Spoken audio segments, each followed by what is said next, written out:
হ্যাঁ হ্যাঁ। আরে কি নিয়েছিস? আরে বাপ রে কি গরম। কেএফসি কি আছে রে? দেখ পাক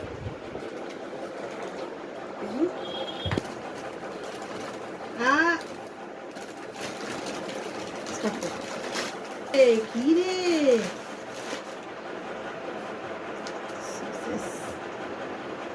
ওয়াও কি এটা? কি এটা? এটা খেয়ে দেখো। ওয়াও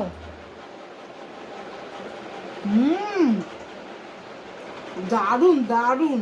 কি এটা? Peri peri chicken. সস দিয়ে খেতে হবে। আর কি আছে এর মধ্যে? উইংস। আরো অনেক কিছু আছে। বাহ বাহ।